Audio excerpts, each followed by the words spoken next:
I'm reading a letter for a response to something that I wrote um, about tourism questions.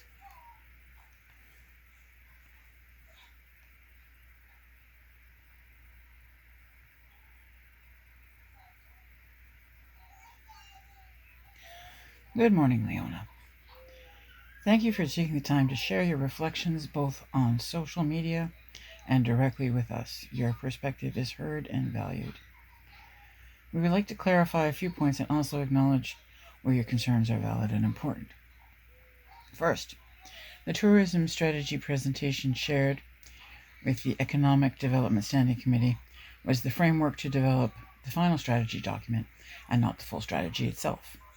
The intention of presenting it at this stage was precisely to invite feedback from the committee to ensure that the strategy wasn't developed with items that were in direct opposition to the committee's tourism direction. Throughout the consultation process, the tourism consultants held town halls and circulated a community-wide survey that included open-ended questions. This was to draw information from the community without any leading questions.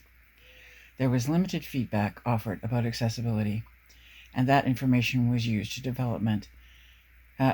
the development of the framework and the final strategy, because there weren't any questions about it. Anyway, that's fine. That's it. Under Pillar C, Visitor Experience, the initiative states, to ensure excellence in access and service, with the outcome being tourism offerings are inclusive, accessible, and deliver on destination promise. The specific action in this section, when it refers to light adventure, refers to not just those with limited mobility, but also limited experience and who may not be comfortable going on a specific mountain biking path or a certain portage route. Action 5.3 seems to be missing a comma, as it should have stated, further develop light adventure and limited mobility accessible outdoor assets. This specifically touches on making sure that accessibility is considered and part of the strategy. Light adventure is also used in Pillar E, 7.1, develop and share resources for key visitor markets, including light adventure resources, for example, itineraries, how-to guides, destination maps, etc., and road trip resources from key markets, example, 1-day and 2-day itineraries. Yes, I read all that. The term light adventure actually ties in nicely with your next point about the pump track. In discussing with Mr. Antunes, he has seen the final draft of the strategy document, and it indeed does address the opportunity of attracting people with different abilities, including supporting infrastructure investments and improving accessible travel planning. Regarding the pump track, you're right that accessibility goes beyond physical disability. Confidence, skill level, and inclusive design matter for people of all abilities. That is why there was room left next to the current pump track for the possibility of an adaptive track in the future. Now, when you're going new, is it not supposed to be there to begin with? But okay. Your ideas around adaptive equipment, accessible recreation, and inclusive programming are both timely and compelling. From utilizing assets from the closure of Adventure North, to exploring grants for equipment and instruction, to planning for more inclusive use of the arena and outdoor spaces. These are exactly the types of ideas that should be part of the broader accessibility and tourism implementation conversation, and staff will discuss these further with the Accessibility Advisory Committee when implementing the actions in the strategy. Finally, we want to reassure you that this community does want to invite everyone to the party. We recognize there is work to do. Your email is a strong reminder of why accessibility must be built into the foundation of every initiative. Thank you again, and please know the door is always open for further discussions. Okay. 7.1 from a memo from the manager of economic development regarding the framework for the Explore Elliot Lake Tourism Initiative strategy. May I have a mover and a seconder, please? that the memo from the Manager of Economic Development regarding framework for the Explore Elliot Lake Tourism Initiative strategy be received. Moved by Mayor Wanan, seconded by Councillor Bull.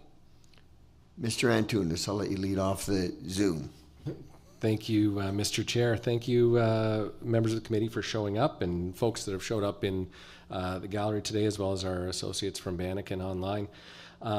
We've been working very diligently and very hard with our team mates at Bannock and our tourism initiative working group, which consists of, in the gallery today, Mr. Peterson, Mr. Burnett, Ms. Brown, and Mr. Blake. Have been very helpful with getting this together and getting us to where we are today. We've been working very hard to prepare a dedicated action-oriented strategy for the municipality in regards to tourism. This process has had multiple meets in person with the working group, a community survey, stakeholder roundtable sessions, multiple public open houses, interviews with support organizations, and of course members of council know that you've been involved in meetings with the team as well, as have our neighboring communities have been contacted as well. So what this has done is just provided staff and the consulting team a large amount of data. And this data has been about the landscape of the tourism the situation in the city and the gaps that we can capitalize on to increase our tourism offering and make Elliot Lake the best tourism destination in Northern Ontario that we can make it. Together with the consulting team at Bannock, bringing forward today to the committee is the framework and what the point of this framework is. These are the bones of what will inform the strategy, what will be used to create the strategy. I think we've looked through it, the working group has looked through it, they've offered some input, and we're very excited about what it is. And today we'd like to get input from committee on these items, and barring any major changes, this is going to allow us to prepare the strategy, which we will bring to council in August for final adoption, and give us our marching orders to move forward and increase tourism in the municipality.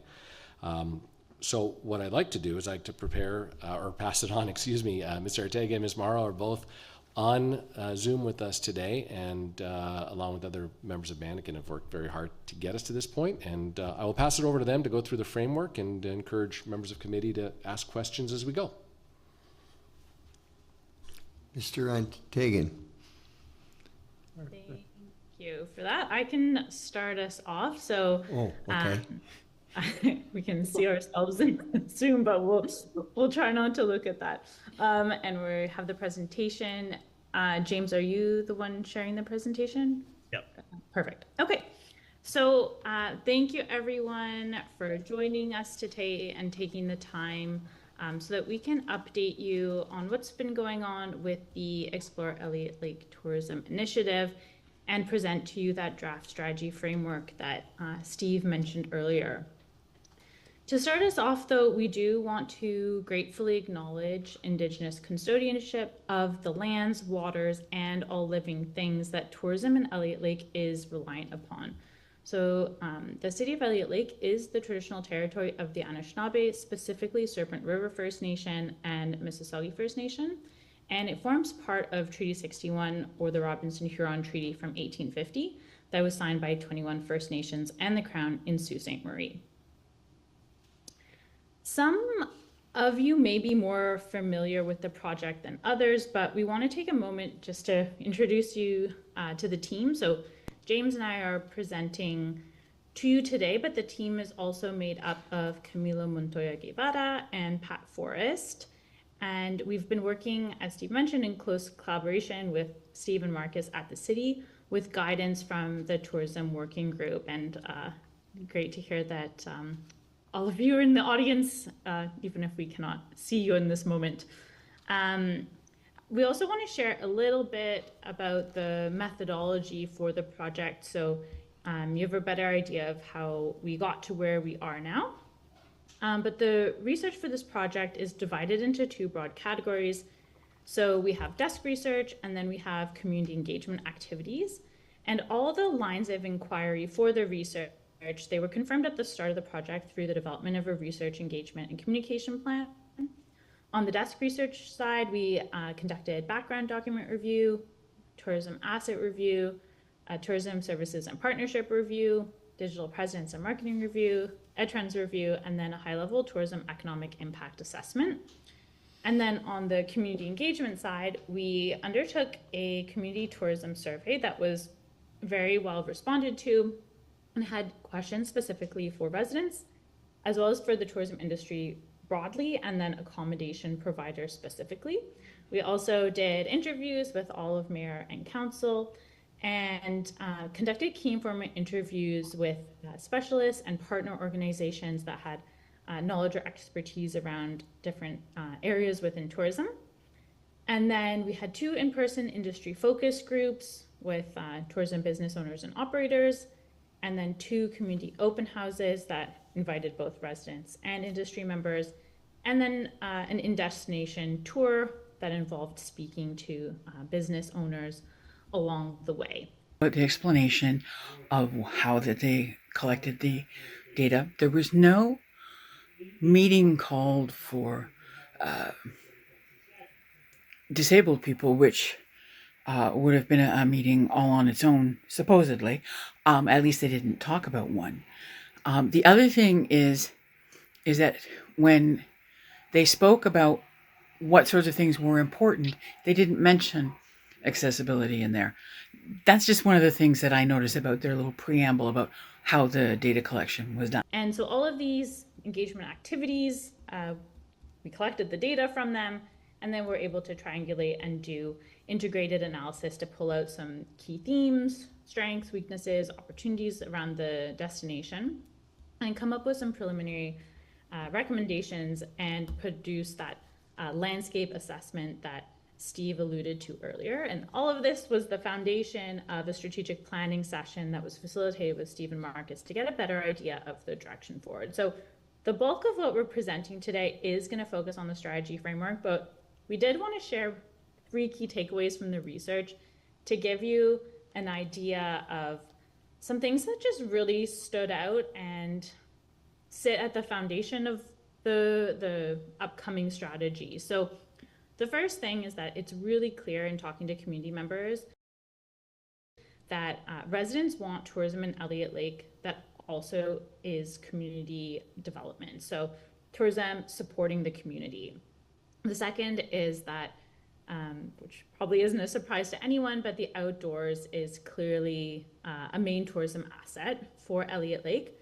And at the same time, there are opportunities to develop other sorts of tourism, like cultural tourism, through storytelling and product development. So there are a lot of opportunities related to this.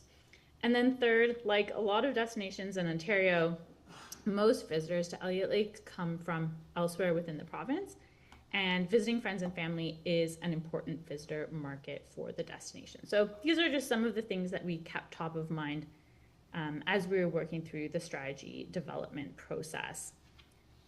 And now I'm going to talk a little bit about the strategy framework, and then I'll pass it over to James. But building off of this research, we developed a rather long strategy framework. And then a couple weeks ago, we had the opportunity to present to the tourism working group and collect their feedback. And so we were able to go from 40 actions down to 29 and streamline things a little bit. And that's what we're going to present to you today. So the strategy that we have today is made up of 5 pillars, 7 initiatives, and 29 actions, along with an overarching vision. So I will pass it to you, James, for the next section. Perfect.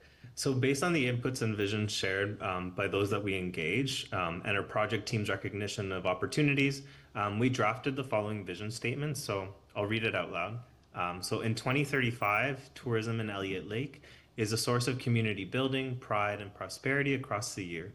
Everyone is welcome and able to participate in vibrant outdoor and cultural offerings that showcase the resiliency, innovation, and connections among our people, histories, and natural environment.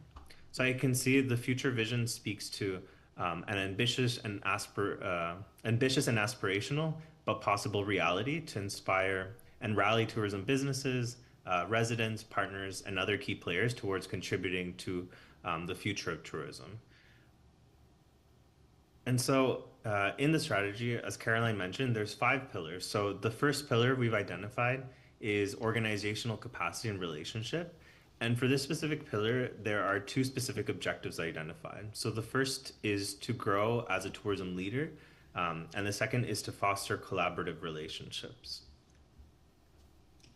To achieve the first objective, which is to grow as a tourism leader, we've identified two initiatives. So the first initiative we've identified has 4 specific actions, and it's foster considerations of and connect tourism across all city departments and initiatives. So the first action is to represent and account for the tourism perspective in the planning, decision-making, and reporting related to municipal initiatives. This could include sharing tourism information, progress across departments with municipal council in a consistent and standardized way, as well as could potentially be checklists or meeting attendance, staff reporting templates, things like that. The second action in this initiative is to strengthen communications and engagement activities to key audiences. So this could include visitors, residents, and tourism industry members. The third is to collect and update baseline tourism data for Elliot Lake on a regular basis. So this could be data around visitation numbers and sustainability indicators. And then the fourth action for this first initiative is to work with other city departments on placemaking and beautification initiatives in the downtown. The second initiative to achieve the same objective to grow as a tourism leader is to secure resources to support tourism development, management, and marketing. And for this initiative, we identified 3 actions. So the first action is to undertake required research, industry engagement, and legislation or policy scoping processes to assess the implementation of a municipal accommodation tax. And this could include either further engagement with accommodation providers, on-mat, potential, anticipated uses, implementation process, and any supports needed. The second action is to confirm a dedicated municipal staff person to lead and track tourism strategy implementation. And then the third action is to seek additional funding for tourism strategy implementation. And these could be through FedNor, NOHFC, or Destination Northern Ontario. So to achieve the second objective of the first pillar, which is to foster collaborative relationships, we identified the initiative to establish Elliot Lake as a regional tourism leader and collaborator. 2 specific actions were identified for this initiative, and the first being to grow collaborative relationships with Serpent River First Nation and Mississauga First Nation. And this includes working with indigenous organizations, groups, and other neighboring First Nations to support the development tourism products. And then the second is to develop relationships and explore opportunities for regional tourism development and marketing with neighboring municipalities and organizational partners. So this could include this could include continuing to foster a strong working relationship with other key tourism organizations. So the second pillar identified for the strategy is community building and engagement. And this one has the objective to connect the community to tourism. So to achieve the objective, one initiative was identified with 6 actions. So the initiative identified is to involve local residents, industry, and community organizations in tourism. So for example, for them to become hosts and ambassadors for the community. And so the 6 specific actions are to, 1, form a tourism advisory committee to inform the implementation of the tourism strategy and support with connecting industry members to each other and to strengthen that local tourism sector. The second is to develop and launch a tourism ambassador campaign and pledge for residents and industry. As far as a tourism ambassador, would you not think that people who were disabled might want to be included in that, to be able to bring people who have similar disabilities to places that would be good for them? But that's not mentioned here either. And you cannot bring people to tourist attractions that don't exist? The third is to gather local activity club leaders for strategic alignment, identification, and exploration of collaboration opportunities. So something that we noted through the research was that there are many community groups throughout Elliot Lake that are doing many different things, but also a lot of alignment. And so really supporting them and bringing them together to identify how to strategically work together and use the resources that they have. In bringing together the clubs, there isn't one for people with disabilities. And in learning how to work together, how to make the best effort out of the efforts that they are putting into maintaining the trails and bringing in snowmobilers and doing all of the other things that they do. If people with disabilities were included in that conversation between all of them, it might provide some useful information as to how to make Elliot Lake more accessible to tourists. The fourth action is to develop and provide information and materials to encourage participation and pride in tourism among residents. The fifth one is to showcase tourism as a contributor to the local economy, social fabric, and environment to residents and industry. And then the sixth one is to conduct a regular tourism resident sentiment survey. And this is something really to continue to gauge the sentiment, the feelings that residents have around tourism. If there's things that are negatively impacting them, things that are positively impacting, getting that that channel of feedback is something very important. So the third pillar identified for the strategy is visitor experience. And this has the objective to enhance Elliot Lake's sense of place. To achieve this objective, one initiative was identified with 5 actions. So the initiative is to ensure excellence in access and service, with the first action being map out visitors' journey from the highway to the city and assess key spots for welcome infrastructure, activations, and information sharing. So this could include exploring opportunities to relocate the Visitor Information Center and expanding the usefulness of the trailhead. The second was to refresh destination wayfinding and interpretive signage. So this could include on-site through signs as well as online to showcase consistent brand, regional connection, First Nation histories, mining heritage, and resiliency. The third is to further develop light adventure and limited mobility accessible outdoor assets. For this particular item, for this particular number 5 slide or whatever it was, that was called to my attention in the email, I believe that if you're going to start updating signage for wayfinding, for anything, you need to have discussions with people with disabilities. You need to bring people with disabilities into the fold. And then there is that statement about the light adventure. It's in there. It was described in just that way, and it was left hanging there. It wasn't even something that drew anyone's attention to it. So either it was misspoken or it was meant exactly as it was in order to be just simply disregarded. The fourth is to offer or connect tourism industry to customer service excellence training.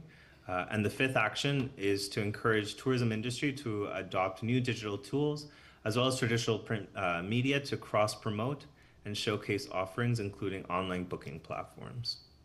I'll pass it to Caroline now to talk about the last 2 pillars of the strategy. Thank you, James. So the next pillar is specifically around tourism products and experiences. And the overarching objective for this is to start to fill those tourism product gaps. So the main initiative for this pillar is to enhance the tourism experiences and products that are offered to visitors so that there is a diversity of experiences available that appeal to our target markets. And we have 5 actions associated with this initiative, including The first one being working with local tourism partners. So this could be, like James alluded to, industry as well as activity clubs, to expand product offering. So one, to have more product, but also access to that product and how it is positioned. So some ideas that came up through the research are things like small scale retreats and programmed courses being offered at local lodges, whether that's wellness, photography, painting, yoga, or other topics, expanding equipment rental programs for outdoor activities, and in the longer term, something more ambitious like having bookable signature experience programs that visitors can sign up for.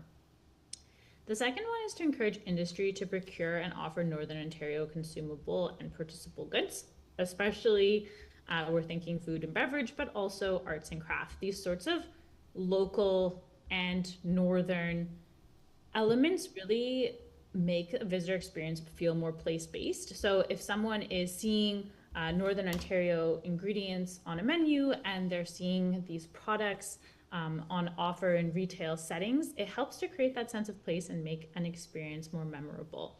So that's a really important action. We also have the third one, which is to identify existing and high potential community events and initiatives that can be developed and positioned as part of Elliot Lake's tourism offering. Not all events are made to be visitor facing, and that makes sense, but figuring out which ones have the potential to be expanded and curated in a way that could draw in visitors is a really important activity to undertake. The fourth one is to assess the feasibility of attracting an air school or flight tour company, to the local airport to make better use of this really great piece of infrastructure. And then finally, a recommendation to update the cultural plan, given that cultural tourism has been identified as a high potential opportunity for diversifying the offering. And then finally, the last pillar is around marketing, and the key objective here is to boost interest and commitment to visiting Elliot Lake. So one, to know about the destination, and two, to actually commit to the booking process. So within this pillar, the key initiative is to develop and share targeted marketing and promotional materials. So that means that we're strategically promoting what Elliot Lake has to offer through targeted marketing and storytelling to the right markets. So there are 4 actions related to this. The first is to develop and share resources for key visitor markets. And some that have been identified are the light adventure resources. So that could be itineraries or how-to guides or destination maps that make it easier for people who might not know or be as comfortable in the outdoors to better understand what sorts of activities they can be participating in. Other examples are like road trip resources and the use of social media and paid advertising to reach those key markets. The next is to support the development of collective marketing campaigns and initiatives that highlight these expanded tourism offerings that we mentioned a couple pillars ago. But once you have these new offerings, making sure that we're celebrating and promoting them. So this could be through things like inviting media to participate in familiarization tours and press trips so that they can write about these new experiences. And it could be also pulling in partners and businesses so that we can amplify the voice and messaging so that there really is that cross promotion taking place. The third is to offer training supports to industry to boost destination storytelling both online and in person, and including how this relates to customer service excellence. So this means that everybody who's working in a visitor facing role, including seasonal staff, has access to the training and they feel equipped to be able to talk about the community and be an ambassador and really represent everything that's on offer, and be able to make those recommendations to folks that are coming through. And then finally, we have ensure that tourism products and experiences in Elliot Lake are accurately and consistently showcased across partner channels. And this is because it's great to have our own marketing channels, but making sure that those who are amplifying our voices have access to the most up-to-date information, make sure that visitors are... And again, if you're going to talk about how tourism can contribute to the economic future of Elliot Lake, people with disabilities can be part of that as well. But none of that is mentioned. And so my argument is, I don't care what pillar you base it on, if you're not talking about it within what you're describing here, or in the future, or in any other iteration of what it is going to be, then we're not a part of it. Getting the information that they need so that they can plan a trip when things are open, and that will meet their needs. So keeping those lines of communication open and accurate is really important. So that wraps up the marketing pillar.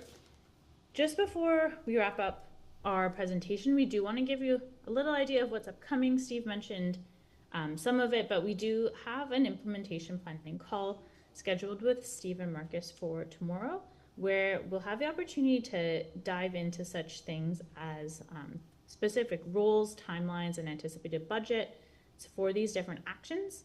And the purpose of this implementation planning process is that we want to make sure that the team can just hit the ground running as soon as the strategy goes live, since they have had the opportunity to be involved in the process. Setting it up for success is going to be very strategic.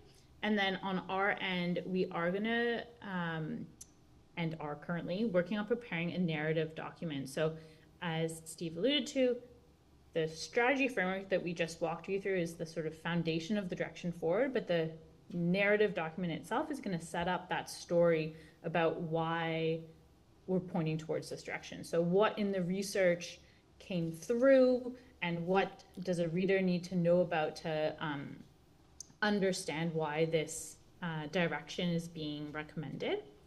And then finally, just also want to mention that since we will be going into implementation planning and this writing process, there might be small tweaks that happen to the framework as we move through it, and of course based on any conversation and questions today.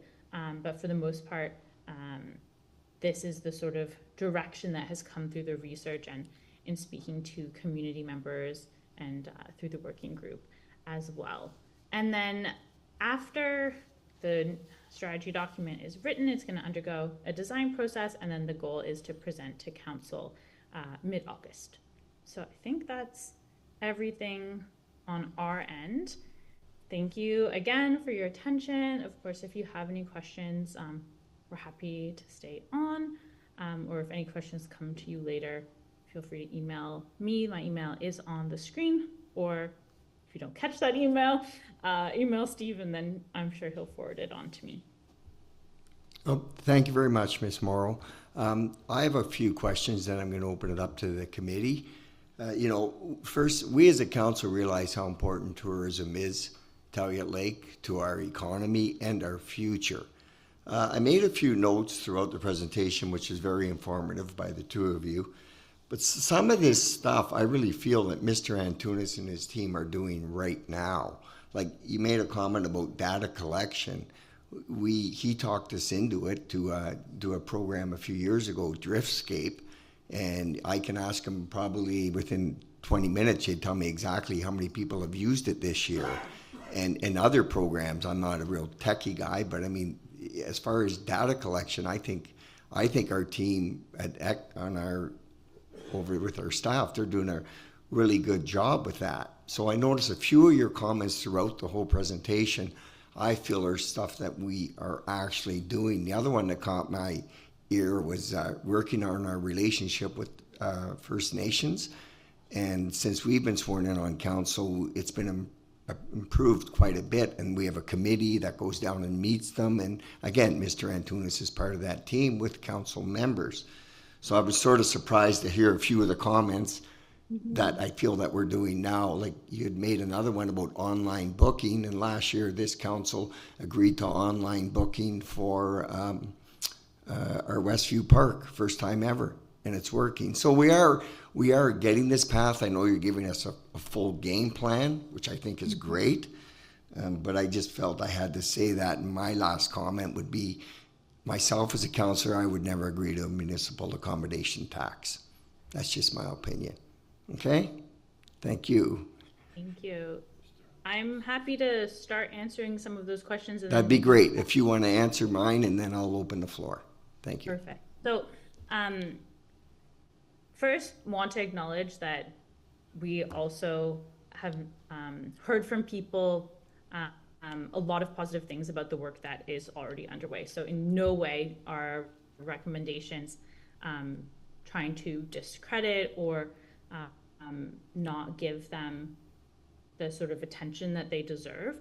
So some of the strategies we specifically add in words like continue to grow or continue to push to make that clear, but we can definitely make some tweaks on some of those to make that more obvious.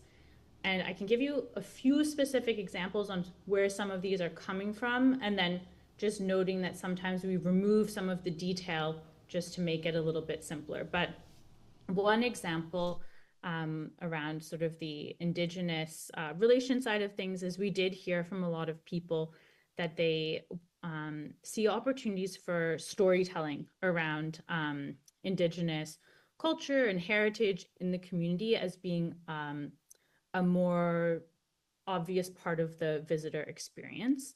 And to do that would be something, of course, that is done in collaboration. So not saying that we're starting from scratch, it's just pulling these sorts of conversations into the relationships with the two First Nations.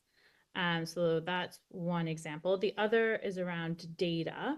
So in doing this research, we were able to collect sort of different sources around visitor numbers, but there isn't a clear database on how many people are visiting Elliot Lake every year. And collecting that is really important to getting an accurate idea of the economic impact and also planning for sustainability. And there are some ways to do that. We're not recommending any specific way, but there are, for example, opportunities to access cell phone data and credit card data that does show where people are coming from and spending money in the community. So that would be an example. And having that information year over year would allow us to see how things are changing. And then the final one, I believe, was around the booking. So this is specifically that visitors are a little bit lazy. So what we're recommending is once the product development process has really gone in full swing and there are new experiences and products on offer that showcase the diversity of what Elliot Lake is made up of, so cultural experiences, whether that's a cooking workshop or a painting lesson or a walking tour, consolidating those sorts of experiences in one place as a sort of signature experiences program that have get people excited and make them want to, one, spend money, but continue to come back to the community for these different experiences, and making them bookable so that someone doesn't have to go to multiple sites or call in order to try to arrange those bookings, but to be able to do that on site. And if you already have some of the back-end infrastructure for that, that is really great. Alternatives, though, are to have a list of all of them, and then you click a link and it goes to the website of whoever runs each experience, if that's easier. But basically having everything all together in one place to facilitate that process once those new products are developed. Okay. Thank you. Thanks for the explanation. I just, I didn't want it to seem like, I know you're not thinking that, but him and his staff work quite hard at it. Actually, he showed us a picture last week. We have an electronic sign right on the Gardner in Toronto that says Explore Elliot Lake. I mean, that's getting with the time. So I had to give them a little shout out. Sorry, Steve. And we'd like to give them shout outs too. We know how it works. Okay, I'll open the floor up now. Mr. Antunes has a comment. Thank you, Mr. Chair. Just to touch on some of the things there, I do appreciate your encouragement of the department and the staff that we're and what we're doing. We have been working very hard for the last several years. But the big plus and the big point of what Ms. Morrow and Bannikin's strategy is taking some of the things, yes, we have been doing, but know better, do better. So tips of how we can do better as a whole, and things like the booking. Ms. Morrow did a good job of explaining it, but it's stuff outside of the city where folks can't book. Things like the data collection she touched on. It's not just stuff that we can't collect, but knowing who's coming into the city outside of who's using our items. And things like relationships with our neighbors, things like that, is just making them better. So that's a great example of things that we've been working to do. It's just finding ways to do what we've been doing better. Which is actionable in the strategy, but then again, some things that we haven't been doing are noted in there, which are important, and they're great steps to move forward. And the one thing I really want to touch on about the strategy, the framework, and how this is written is these are actionable strategies. Nothing that you see in the framework, nothing that they've prepared are high-arching items. You can see there's very specific actionable strategies in there, which is great for us to move forward. And again, take some of the things we've already been doing and do them a bit better, but also some things we haven't thought about. But there are steps to move forward and really engage the community and our tourism partners. So very excited from that too. And certainly between the team at Bannikin and myself, happy to answer any other questions that committee has. The floor is open if anybody has any. Councillor Bull. Thank you, Mr. Chair. Thank you, Ms. Morrow, for that presentation, and to, I forgot the other, James. That was a great presentation. Do you think this is going to, your mission statement says 2035. Is this going to take 10 years to get there, this plan? That's a really great question. Is it okay if I hop right in? Yep. Okay. So part of the reason that we set the vision a little bit further out is, like James alluded to make it a little bit more aspirational. So we know things can't change overnight, and we find that when you push a vision a little bit further out, you can start to make it more inspiring. But the plan itself is really focused on the next 3 years with a few ideas for actions that can go up to 5 years. So the idea is that the work would continue beyond the 3 years, of course, life of this strategy, but thinking ahead, because it is something that's continuously ongoing, and you know, deciding whether or not you've clearly achieved a vision and you can say, okay, we know that tourism is a source of community building and pride and prosperity, is sometimes a little bit difficult to 100% pinpoint. And so it's something that's going to be continuously worked towards. And, you know, after 2035, it's probably going to push out to 2045, and it will be expanded with, you know, new terminology as, you know, sustainability turns into resilience, and there might be new terminology, but we definitely think that action and change can start before the 10 years, and at the same time hope that you see the opportunity to think further ahead as well, as something to aspire to. Go ahead. Okay, thank you. That answers that question. Just in Pillar A, number 1.4, you said work with other city departments on placemaking. What? I never looked up the word placemaking, but could you explain that? Absolutely. So placemaking is a growing field with some experts, but it does link into also arts and culture, urban planning, landscaping, but it's about making, in the broadest sense, somewhere feel like a place when you arrive.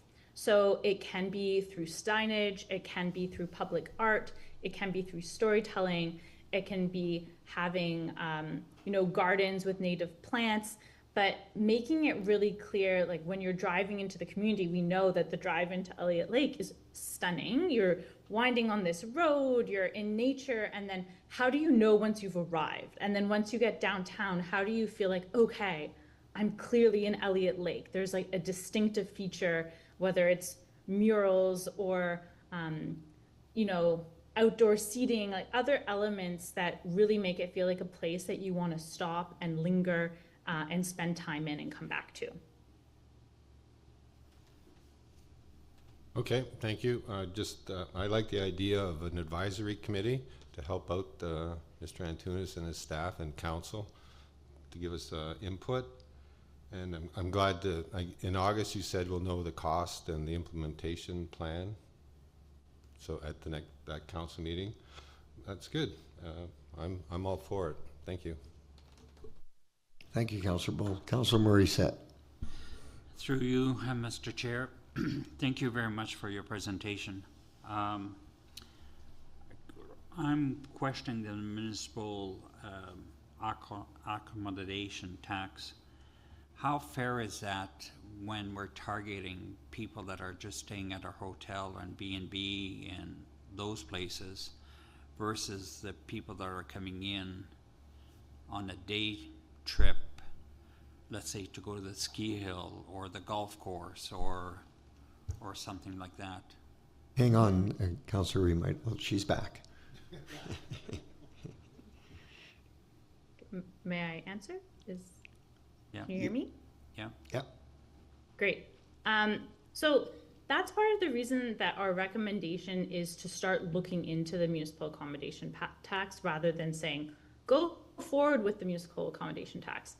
We know that it's something that more than 60 municipalities in Ontario are already activating and using. And as part of that, that means that the competition for visitors gets tighter because these other municipalities are collecting funds in order to be able to do tourism marketing. So it's something to be aware of. And it is potentially an unfortunate thing, but definitely part of the discussion that the tax is specifically targeting overnight visitors rather than day trippers. Some destinations like Niagara have a fee that is applied to all restaurants and other sorts of businesses in order to collect from day trippers, and places like Venice have a tax for entering into the community. In the rest of Ontario, that's not really the direction that things are going. It is mostly focused on those overnight stays. Noting that we do know that there are like reviews happening right now in terms of the structure of the legislation. So not hopping into things too fast is probably strategic to wait and see how the context is changing in the province. But we know, because we've done a fair bit of work in different communities around this, that the most important is doing that thorough community engagement to see what the appetite is like in the community. And a lot of the things that come up in those conversations are the importance of transparency. Part of that is having a tourism plan so that it's clear where the money that would come in can go. We have identified needs in order to activate the strategy to have a little bit of help for Steve and Marcus, and being able to fund those, that help would be potentially through a municipal accommodation tax. Of course, there are other funding sources that exist as well, but we do, we were strategic and in conversation with Steve and Marcus that the recommendation is to start the process of investigating whether or not it makes sense. We're not making a clear recommendation because that was outside the scope of the project, but it is definitely the direction that a lot of municipalities are going in. So it's important to keep that in mind. Go ahead. Another question regarding the tax. I see what your point, but are those cities, are they the big ones that are really have a lot of tourists going to? Like I'm looking at our, a few B&B and hotels and lodges here. How much money could that bring us as a whole during a year, roughly? Mm-hmm. I don't know if you may not have that number handy. We did do some research into it, so it'd be just over 100,000 is the estimate.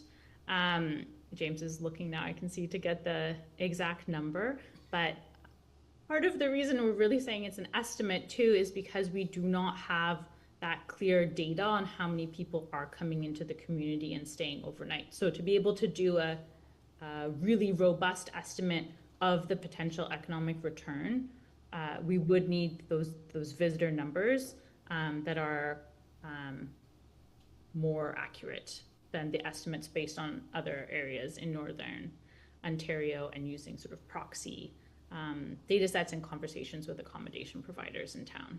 James?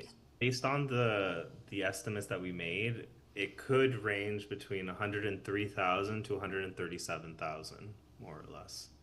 But like Caroline said, yeah, that's based off the insights and data that we had through the And applying it to hotels and B&Bs, but also short-term accommodation providers as well. And it wouldn't include, say, like campgrounds or places. It's roofed accommodations only. And that tax, have you talked to these hotel and operators and see how they're receptive of implementing? So that's why it we. Excuse when we me, had I think Mr. Antunes. Sorry, Caroline, Yeah. I'll Please, jump in please. this one. He has his hand up, so can't see him. he might be Yeah, trying it's- to help you out a bit. Yeah, here, no, it's, so. I think we're getting hung up on one tiny aspect of this. As far as consultation with accommodation providers and how it'll work and where it'll work, this is one of 20-something items that are on there in its investigation. So I don't think we need to focus so deeply on the MAT tax opportunity. And to the point of what communities, we've seen communities from small to large go through this process. So I know Caroline's going through and we're focusing a lot on one small portion of it, but it's something that will come to council in due time. Council will vote on, council will review as part of the tourism strategy. And this is an aspect of that. But to say that, yes, it's important. Yes, it's an important way to fund tourism activities. But it's not something that's reserved, to your question, Councillor Morissette, to major municipalities. Small communities are doing it all over. And Caroline, I apologize, the number of municipalities that have instituted the map? It's more than 60. So- Because it was 60 maybe a year ago. I can't remember how many more came in the last year. Yeah, so a number of municipalities are doing it, but certainly something that we will engage the community and operators and council as we move forward. So just not something, just didn't want it to think that this is a core item of the strategy. It's just one part of one of the pillars going through. So, but there was discussion in some of the stakeholder meetings about it, and it was brought up as well. And I'm quite confident, Councilor Murray said, when that does come to council, that'll be a whole separate item, not all tied in with the strategy. Yeah, well, I thought we were allowed to ask questions, so that's why I was asking those questions now. So I'm on the loop, so to speak. Okay? Okay, thank you. Mayor Wanan. Thank you, through you, Mr. Chair. Just, well, I have a few, so bear with me. Thank you for your presentation and for the outline of the strategy to move forward. Of those 60 communities, how many are in Northern Ontario? Don't know off the top of my head, but there are several in Northern Ontario. And it looks like James is going for a list right now. But it is definitely a popular tool in Northern Ontario as well. Okay. And also, I would say it's a tool that's being used across the country, including in Northern Canada as well. It just goes by different names in different provinces. Right. Just some background questions. How long has Banneken been a company? 12 years. 12 years. And has the Banneken team been to Elliot Lake? Yep. Through your, Mr. Chair, absolutely, Your Worship, they were here 2 or 3 days. We made them drive up in the worst snowstorm that Ontario has had through the season. So yes, both Ms. Morrow and Mr. Ortega were here. They were the ones that hosted the stakeholder engagement sessions, and they were here also for the community sessions as well. Okay, awesome. Well, it just came up when you said placemaking. I said, well, you come out of the bush and here's Elliot Lake. There it is. You know what I mean? how much historical review have you done on the pursuits of Elliot Lake in tourism? The mines closed when I was in high school, and ever since we've been pursuing tourism, trying to organize it. I'm just wondering if you've gone back and looked at things that have kind of worked and why, you know, it hasn't taken effect or taken off. Just wondering if that's part of the strategy. That's a really great question, and can definitely confirm that through, for example, the key informant interviews and our background review and many conversations with people, we had the opportunity to learn about some of the intricacies and challenges and context that surrounds and continues to surround tourism development. So that was definitely a big part of the research, and would say that because we did the sort of data triangulation and integration, we were also looking at, okay, so what worked or didn't work in the past, but also let's look at some of the trends for where tourism is going and how things are changing and what new visitor segments are looking for, especially since the pandemic and with different visitor demographics, and what do those visitors want and expect in destinations. Like, there's some groups like visiting friends and family, which are likely to continue to visit because they're coming for a specific purpose to see friends and family. When it comes to those who are interested in the outdoors, we're competing with a lot of Northern Ontario that has very similar offerings. So trying to figure out how to make those points of differentiation is about plugging into maybe some niche and different segments and opportunities than have traditionally been followed, and thinking about what these newer, younger generations are looking for and what assets Elliot Lake has that could be tapped into or just talked about differently so that they can appeal to these different groups. Okay. And then I guess my final question is, with this strategy, I know it's about strategy, but what's the ongoing sort of reporting? How are we doing? Is it going to identify the gaps that we need to fill in? I think you kind of went into that, but is this going to be an annual report or semi-annual, or is it just going to be from Mr. Antunes? So from our point of view, tomorrow we're meeting and we're putting together the implementation plan. And part of that is thinking about the different measures of success and how we can continue to track that over time. And we do have within the strategy the importance of reporting back to the community and making sure that everyone is aware, one, of the value that tourism brings to the community. So once we're collecting baseline data, say around like economics, that sort of information can be shared back. But I'll pass it to Steve if there's any other specifics around how frequently you foresee reporting back on implementation progress along the life of the strategy. Go ahead, Mr. Thank you, Mr. Chair. I didn't want to cut you off, Caroline, because I know you can't see me. The Banneken's responsibility is to provide us with the strategy. So after this, their reporting back to council doesn't exist. That's what my job and my department and eventually a tourism coordinator's job. And it's going to be on multiple levels. One thing council knows, and that the department holds regular town halls for the community for ECDEV, and with the adoption of a tourism committee / group / advisory group to do this, that will also be something that collectively we'll be able to get that information out to the community and then in turn report to council on how we're doing, whether they're successes or failures. But we want to make sure that, because the strategy itself, as we said, they're very specific actionable items to be able to come to council. Again, we can decide this as direction from council in the future is, do we want to report every 6 months? Do we want to report every year? Do we want to have an annual State of the Union? Do we want to do it quarterly? There's a lot of things we can look at from a reporting point of view, but the nice thing about how this is prepared is there's very specific steps. How's step A coming? How's step B coming? How's step C coming? It's very different than a one-line tourism strategy that says, hey, Antunes, bring more tourism to Elliot Lake, and kind of leave it at that, where there's not actionable items. At least the way Banneken has prepared these pillars and these steps, it's very easy to give council an update on how we're doing on every one of these actionable items. Okay, thank you, Mr. Antunes. Councilor Morissette has.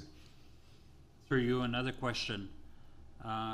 Could the strategy or vision change a little bit with what's happening between Canadians and the US? That's a really good question because I think we have learned through COVID first and these trade tensions now that building resiliency into tourism is really important. And so the answer is yes and no. So there's certain places where we have left flexibility in the action. So the target groups that we talk about in the strategy itself, if it's someone interested in the outdoors, once we go down to like the tactical level about, you know, whether Steve and Marcus are buying an ad placement on Instagram for a market in Toronto or a market in the US, that's a really into the weeds tactic, but those are the sorts of things that can be adapted quite quickly as situations change. But we do know that from Destination Ontario, the approach that is being pushed forward is arms wide open, welcoming the Americans, making sure that all of Ontario is seen as like a welcoming place where we are eager to receive folks. And at the same time, taking advantage of the fact that there is a lot of data right now coming out about the growth of domestic travel and interprovincial travel in Canada right now. There are some wild numbers. I believe it's something as small as if 10% more Canadians stay in Canada for their travels. Is it $1 or $2 billion extra in the economy that's going to stay? So there's some huge potential to capitalize on those markets that are feeling particularly patriotic and wanting to travel in Canada. So I'd say that there's flexibility built into the strategy, and there's also an opportunity that we want to make sure that we're taking advantage of. Thank you very much. I think Mr. Antunes just wants to end it up. Yeah, just to step off from Ms. Morrow's comment to Councillor Morissette, one of the things that the framework, or sorry, the data that was captured showed us a lot of our travelers are from Ontario. So we've got a lot of people from Ontario that are coming in, so that'll be less of an impact. But also one of the framework items in the strategy is to do a better job of capturing the data of who's coming to Elliot Lake. So that as an actionable item will serve us well to know who's coming, how long they're staying, and everything else. So the nice thing, it'll give us a chance to pivot. So if your comments of trade wars happening or things changing, we'll be able to have that data, as she said, from a very granular level to say, no Americans are coming in, stop spending a nickel advertising in the US, advertise just in Canada, or vice versa. The tides are changing and we can use that. So it's a very good point that you bring up, and that'll tie into how we capture data, and that will inform how we spend our advertising dollars. So. Okay, it looks like there's no more questions, so I'd like to thank you very much. Great presentation, a lot of good questions, and we'll have a vote and see if we're going to take it up to council. All in favor?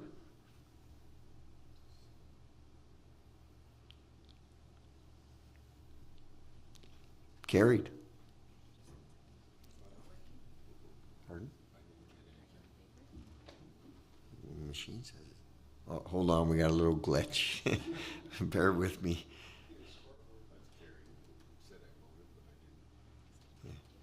Isn't it supposed to be displayed up there? It's carried. It's going up to council. 4-0. Well, you might as well hear what I wrote, huh? Good morning. This is my letter to them. That was the response.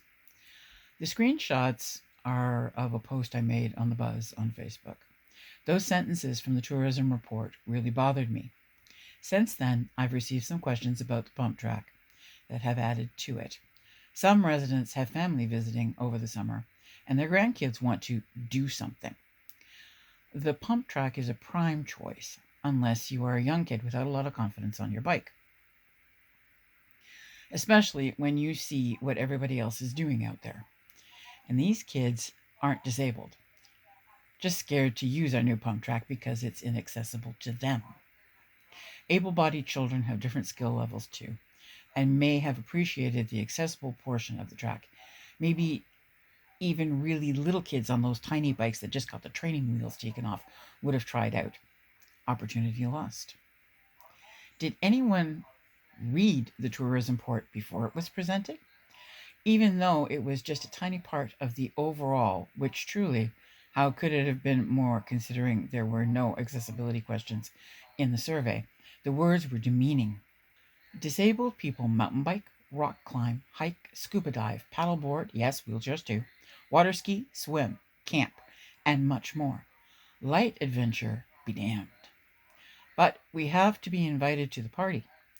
What Elliot Lake appears to be doing is putting a sign out at 108 and 17 that reads, "Disabled people, including children, not wanted here." I've been thinking about the closure of Adventure North and the equipment and contacts they possibly have. Thinking of creating greater access to the outdoors, could the city purchase the equipment, kayaks, canoes, etc., and link it to offering classes? Wouldn't that qualify for some of the grants currently out there? Add to that problems with the pool, being able to get people into the water in the warm months is a good thing. The arena, whenever it finally opens, will it be any more accessible than it was? Will there be attempts to introduce blind hockey or promote adaptive skating? I am quite doubtful. What about cross-country or downhill adaptive skiing? Are there merchants that will bring in or have access to adaptive sports equipment here? The answer to adaptive equipment, as far as I have been able to get, is maybe. There are organizations online that may provide some examples of what disabled people do for fun. And the ones that I gave were Rad Society, Cardis, the British Columbia Mobility Opportunities Society, Bowhead, scuba training for people with disabilities, Freedom at Depth Canada, Canadian Blind Hockey Association, the fastest blind sport on ice. And that was what I said. That was the response I got. Now we're all on the same page.